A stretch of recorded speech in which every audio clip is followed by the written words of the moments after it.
आप सभी भक्तों को आने वाली नवरात्रि चैत्र नवरात्रि की हार्दिक शुभकामनाएं। नमस्कार दोस्तों, स्वागत है आपका एक बार फिर से आपके अपने YouTube चैनल में। भक्तों, आज के इस वीडियो में हम आपको बताएंगे कि आने वाली चैत्र नवरात्रि कब से शुरू हो रही है, कब समाप्त होगी, किस तारीख व्रत रखा जाएगा और रामनवमी कब मनाई जाएगी। साथ ही इस वीडियो में हम जानेंगे कि नवरात्रि का पूजन कैसे करना चाहिए और किन महिलाओं को नवरात्रि का व्रत रखना चाहिए और किन्हें नहीं रखना चाहिए। व्रत और पूजा के नियम क्या है, इन सभी बातों पर आज के इस वीडियो में हम आपको विस्तार से बताएंगे। यह वीडियो आपके लिए बहुत ही ज्ञानवर्धक साबित होने वाली है, इसलिए इसे अंत तक जरूर देखें और कमेंट बॉक्स में जय माता दी अवश्य लिख दें। चैत्र नवरात्रि पावन पर्व फाल्गुन मास के समाप्त होते ही शुरू हो जाता है। होलिका दहन के बाद चैत्र मास का आरंभ होता है और इसी के साथ हिंदू नववर्ष भी शुरू होता है। हिंदू पंचांग के अनुसार चैत्र नवरात्रि बहुत महत्वपूर्ण होती है, क्योंकि इसी समय देवी दुर्गा के 9 रूपों की पूजा की जाती है। घट स्थापना और कलश स्थापना किस दिन और किस शुभ मुहूर्त में करनी चाहिए, अखंड ज्योत जलाने का सही तरीका क्या है, पूजा विधि और मंत्र कौन कौन से हैं, इन सभी महत्वपूर्ण विषयों पर इस वीडियो में जानकारी दी जाएगी। नवरात्रि में माता रानी की आराधना करने से सभी दुख और संकट समाप्त हो जाते हैं। कुछ लोग पूरे 9 दिन व्रत रखते हैं, जबकि कुछ पहले और आखिरी दिन उपवास रखते हैं। हर किसी की अपनी मान्यताएं होती हैं और हर उपासना का अपना महत्व होता है। बहुत से लोग जानते होंगे कि एक साल में 4 नवरात्रि होती हैं, 2 गुप्त नवरात्रि और 2 सार्वजनिक रूप से मनाई जाने वाली नवरात्रि। चैत्र और शारदीय नवरात्रि को विशेष रूप से मनाया जाता है, जबकि गुप्त नवरात्रि साधकों के लिए अधिक महत्वपूर्ण होती है। अगर आपको यह वीडियो पसंद आए और ज्ञानवर्धक लगे तो लाइक जरूर करें। आपका एक लाइक हमारे लिए बहुत महत्वपूर्ण है। हम आपको जो भी जानकारी दे रहे हैं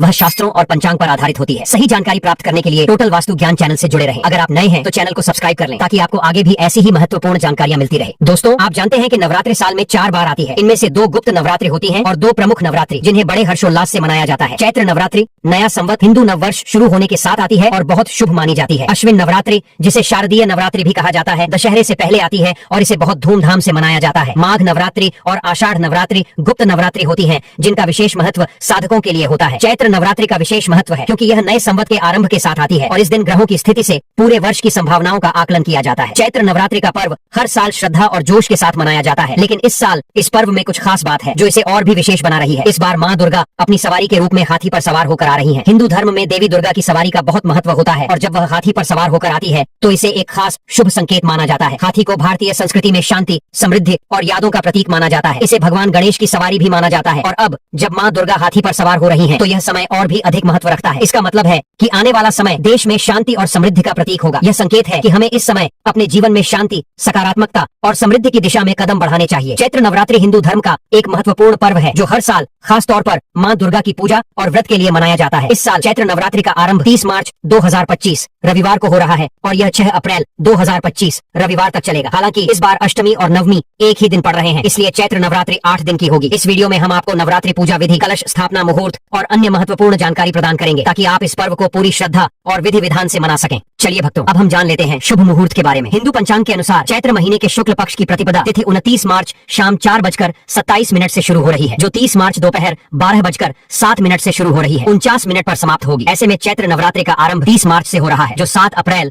2025 को समाप्त होगी। कलश स्थापना की बात करें तो कलश स्थापना नवरात्रि की पूजा का एक महत्वपूर्ण हिस्सा होता है। इस दौरान विशेष मुहूर्त में कलश स्थापना करने से माँ दुर्गा की कृपा प्राप्त होती है। 2025 में कलश स्थापना के लिए पहला मुहूर्त 30 मार्च 2025 को सुबह 6:13 से लेकर 10:22 तक रहेगा और दूसरा मुहूर्त अभिजीत मुहूर्त 30 मार्च 2025 को दोपहर 12:01 से लेकर 12:50 तक रहेगा। इन मुहूर्तों में कलश स्थापना करना विशेष फलदायक होता है। आप इन समयों में अपने घर या पूजा स्थल पर कलश स्थापित कर सकते हैं। ज्योतिष शास्त्र के अनुसार नवरात्रि का समय बहुत महत्वपूर्ण होता है, क्योंकि इसी समय यह तय होता है कि इस वर्ष का राजा और मंत्री कौन होगा, ग्रहों की स्थिति कैसी रहेगी और आने वाला समय लाभकारी होगा या नहीं। पुराणों और ज्योतिषीय गणनाओं में इनका उल्लेख किया गया है। नवरात्रि के पहले दिन कुछ विशेष कार्य किए जाते हैं जो बहुत महत्वपूर्ण होते हैं। इनमें कलश स्थापना, अखंड ज्योत जलाना और खेतड़ी बोना शामिल है। कलश स्थापना के लिए मिट्टी का पात्र या तांबे, पीतल का घड़ा लें। खेतड़ी बोने के लिए चिकनी मिट्टी या उपजाऊ मिट्टी लें, जिसमें जौ आसानी से उग सके। जौ के लिए एक मुट्ठी बीज पर्याप्त होते हैं, लेकिन अधिकतम 100 ग्राम तक ले सकते हैं। इसके बाद माँ दुर्गा की पूजा के लिए उनकी मूर्ति या तस्वीर रखें और अखंड ज्योत जलाने के लिए तेल या घी का बड़ा दीपक या कटोरी का उपयोग करें। अगर अखंड ज्योत जलाना संभव नहीं हो तो नियमित दीपक भी जलाकर माता की पूजा कर सकते हैं। कलश स्थापना के साथ व्रत और पूजन का संकल्प लें और फिर माँ दुर्गा की आराधना करें। पूरे नवरात्रि माँ के 9 रूपों की पूजा विधि का पालन करें। अखंड ज्योत जलाने के लिए अगर आप 9 दिनों तक दीप जलाना चाहते हैं तो कम से कम 1 किलो घी या तेल की आवश्यकता होगी। इसे पहले से लेकर रख लें। कलश स्थापना के लिए एक मिट्टी का या धातु का कलश लें। अगर आपके पास तांबे या पीतल का कलश है तो उसे भी उपयोग में ला सकते हैं। कलश पर रखने के लिए नारियल की आवश्यकता होगी। यदि आपके क्षेत्र में पानी वाला नारियल मिल रहा हो तो उसे लें, नहीं तो सूखा नारियल भी इस्तेमाल किया जा सकता है। नवरात्रि की पूजा में कलश स्थापना का बहुत महत्व है। कलश को सजाने के लिए सबसे पहले एक लाल वस्त्र या चुन्नी लें, फिर कलश के अंदर हल्दी की गांठ, चांदी का सिक्का, सामान्य सिक्का, अक्षत चावल, सुपारी और थोड़ी सी दूर्वा डालें। ये सभी सामग्री शुभ मानी जाती हैं और माता लक्ष्मी की कृपा को बनाए रखने के लिए उपयोगी होती हैं। कलश स्थापना के लिए एक लकड़ी की चौकी लें और उस पर पीले या लाल रंग का वस्त्र बिछाएं। माता के श्रृंगार के लिए सुहाग सामग्री जैसे चूड़ियां, लिपस्टिक, बिंदी, कुमकुम और रोली जरूर रखें। पूजा सामग्री में रोली, मौली, इलायची, धूप दीप और भोग के लिए मिठाई या फल रखें। अगर संभव हो तो ड्राई फ्रूट भी ले सकते हैं। अखंड ज्योत जलाने के लिए दीपक, बाती और पर्याप्त तेल या घी पहले से तैयार रखें। पूजा के लिए बैठने से पहले एक तांबे या पीतल का लोटा लें,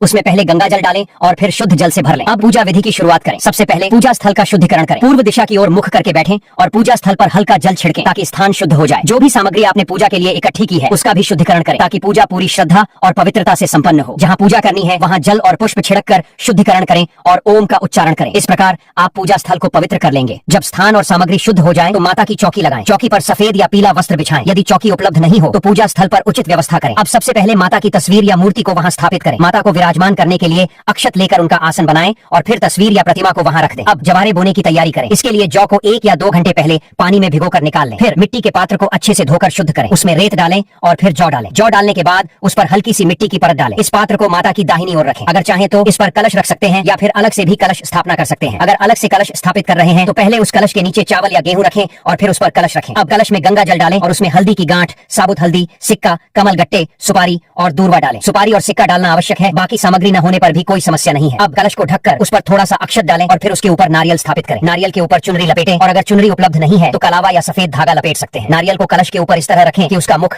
आपकी ओर रहे। अब अखंड ज्योत जलाने की तैयारी करें। इसके लिए एक बड़ा दीपक लें, उसमें बत्ती लगाकर किसी पात्र में घी भर दें। दीपक को स्थापित करने के लिए उसके नीचे चावल रखें और चावल का आसन बनाकर उस पर दीपक रखें। यह ज्योत 9 दिनों तक निरंतर जलती रहनी चाहिए, इसलिए इसे सुरक्षित स्थान पर रखें। अंत में भगवान गणेश की प्रतिमा स्थापित करें। अब हम पूजन आरंभ करेंगे। सबसे पहले संकल्प लिया जाएगा। संकल्प से पहले जल से शुद्धिकरण किया जाएगा। आप आसन पर बैठकर अपने हाथ पृथ्वी पर रखें और माता से प्रार्थना करें। मंत्र का उच्चारण करें। मंत्र है ओम पृथ्वी दयादता लोक देवी विष्णुनाथ तथा महादेवी पवित्रम गुरु आसनम। यदि आप विवाहित हैं तो पति पत्नी साथ में पूजा करें। अब जल से आचमन करें। सीधे हाथ में जल लें और एक दीप प्रज्वलित करें। यदि संभव हो तो अखंड ज्योति जलाएं, क्योंकि नवरात्रि में अखंड ज्योति का विशेष महत्व है। अब व्रत का संकल्प लिया जाएगा। संकल्प के लिए सीधे हाथ में जल, अक्षत और 1 रुपए का सिक्का लें। फिर 3 बार बोलें ओम श्री विष्णु श्री विष्णु श्री विष्णु। अब अपना नाम, गोत्र, स्थान और तिथि, चैत्र माह शुक्ल पक्ष का उल्लेख करें। संकल्प में यह कहें कि आप चैत्र नवरात्रि स्थापना, अखंड ज्योति स्थापना, व्रत पूजन कर रहे हैं और इसे माता के चरणों में अर्पित कर रहे हैं। संकल्प एक महत्वपूर्ण प्रक्रिया है। इसके बिना पूजन का पूरा फल नहीं मिलता। जैसे बैंक में पैसे तभी जमा होते हैं जब आप सही प्रक्रिया अपनाते हैं। संकल्प यह सुनिश्चित करता है कि आप कौन हैं, कहाँ बैठे हैं, किस गोत्र से हैं